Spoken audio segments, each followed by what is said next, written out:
Hello, and welcome back to Exotic Beverage Reviews. This is episode 9, if you're keeping count. I'm not. My apologies for the slow uploads lately. I've got 16 subscribers on this channel, so motivation is low.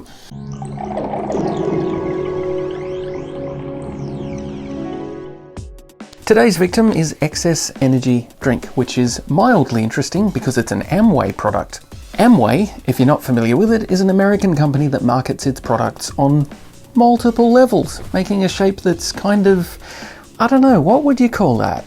Yeah, so Amway, they sell a bunch of stuff mostly focused around health and beauty and homewares, so naturally they also have an energy drink.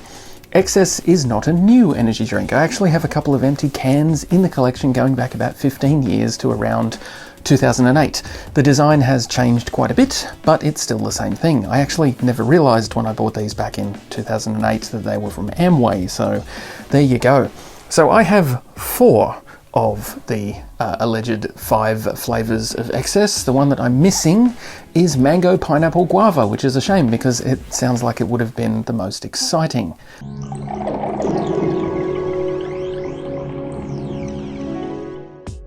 Excess is the name of Amway's entire range of health food, drinks and supplements, so I guess it stands for Excess, which doesn't seem like a great name for something that's meant to be healthy.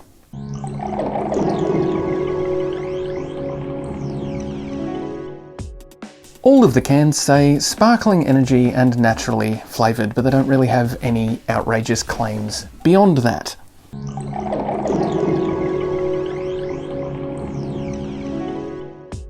It's really pretty ordinary, to be honest. I think the design looked better in the early 2000s.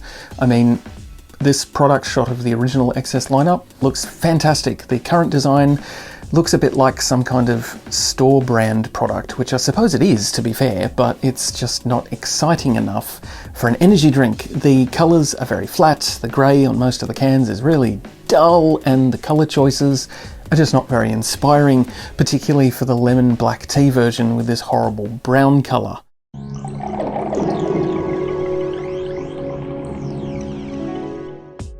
The can reads, "This product is made with adaptogenic herbs. Flavour and colour may occasionally vary."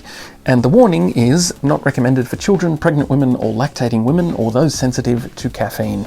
Recommended daily consumption is 1 can. I'm not drinking all 4 of these today, so don't worry.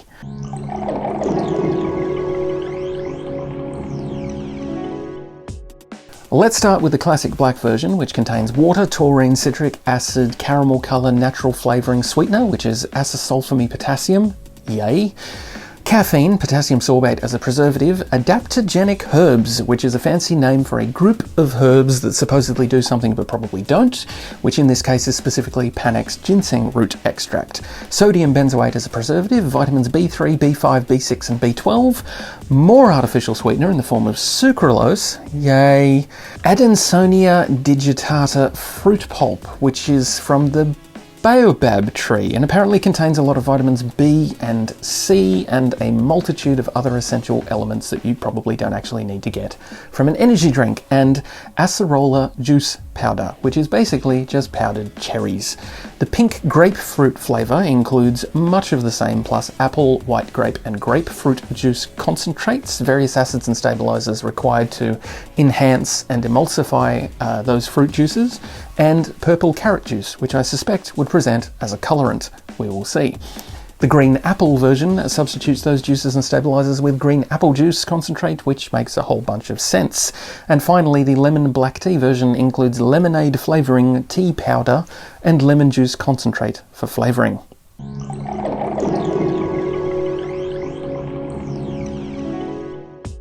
We're going to do the smell thing first, starting with pink grapefruit, naturally flavored.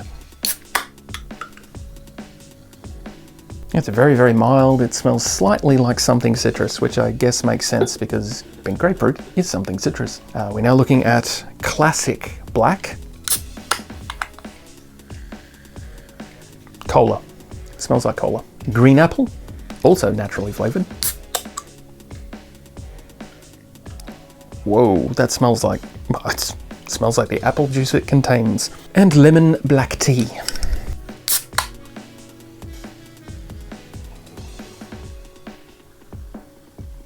Smells like absolutely nothing.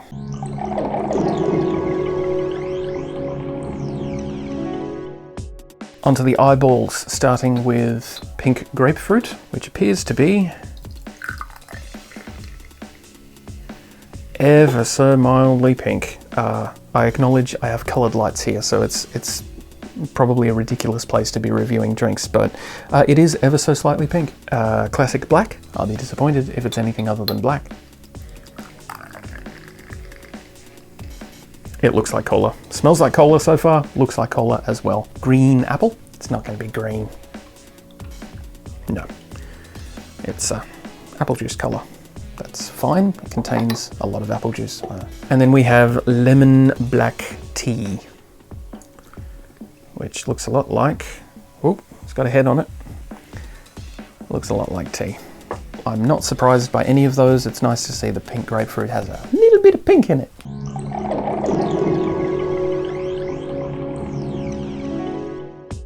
It's tasting time. I'm not happy about this because these all contain artificial sweeteners. So let's just bring it on and get it over with. Starting with, no, actually, no, let's not do that because that one sounds like it's going to be the nicest. We'll start at this end with the lemon black tea, which concerns me because we'll see.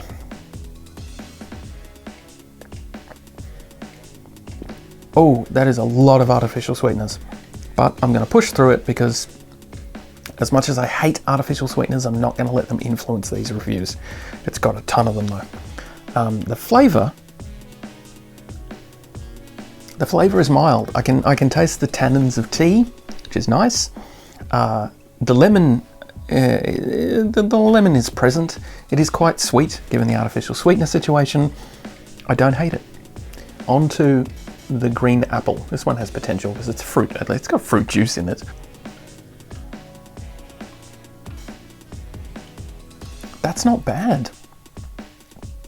That is quite nice. I think there's something in the natural sweetness and acidity of an actual fruit juice that when it's augmented with an artificial sweetener, it doesn't have that overwhelming soapy flavour that a lot of artificially sweetened drinks have. So that's not bad. It really it tastes like very, very sweet apple juice. Onto the classic black. It tastes like a very sweet traditional cola, not a Coca-Cola cola, but a traditional cola, like a small manufacturer cola, like when you go to a country town and it's the manufacturer that makes drinks for the surrounding area. That sort of cola. I've always got a soft spot for that sort of cola, so I really don't mind this at all. That's not bad. Even with the artificial sweeteners, that's not bad. And then we've got the pink grapefruit, which I saved as my palate cleanser, just in case the rest of these were, you know where I was going. Anyway, pink grapefruit. Holy crap, that's nice. That's really good.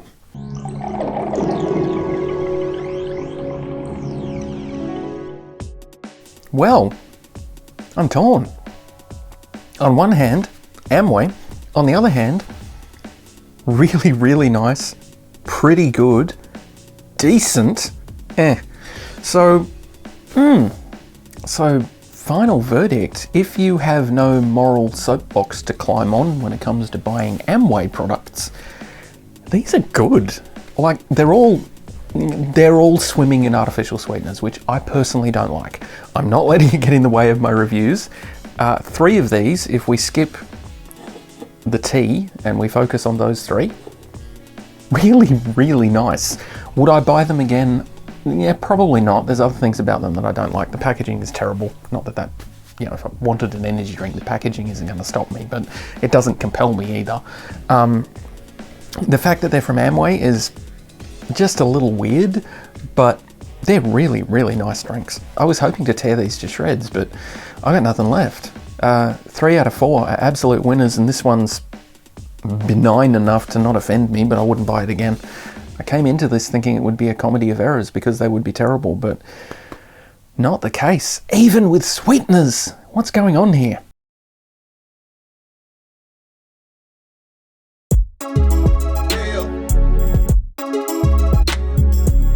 Today's ingredient is potassium sorbate, which is a preservative. It's effectively a mold and yeast inhibitor, and it's used in a lot of dairy products and drinks to basically stop them from going moldy as quickly as they naturally would. Potassium sorbate is classified by the Food and Drug Administration in my favourite category, which is generally regarded as safe, which is another way of saying safe in the tiny doses that go into food, but will probably kill you if, or make an arm grow out of your forehead or something in larger quantities. It's not a chemical that accumulates in the body, it's generally passed out of the body in fluids and in the carbon dioxide of your breath. The maximum daily intake for a human is about 1750 milligrams, which is about a third of a teaspoon, but this stuff is present in such tiny quantities in food and these that it's really not anything to concern yourself with. Some people are allergic to potassium sorbate, and there are some manufacturing concerns that occasionally potassium sorbate may contain traces of lead and mercury. It's pretty much a fact that 99% of manufactured products must contain some sort of preservatives, otherwise they're simply not a marketable product. So having something like potassium sorbate in a drink to keep it safer to drink than a can full of mold is arguably a better deal than the very narrow risk of danger from consuming a preservative in even very, very tiny quantities. I'm not losing any sleep over it, but you do you. So that was Excess, an energy drink from Amway. If you found this interesting, please consider thumping the subscribe button. I'd really appreciate it. Need more than 16 of those. Please stay tuned for the next time when I massively overanalyze the contents of a can or four and tell you all about it while pulling strange faces and regretting my life choices.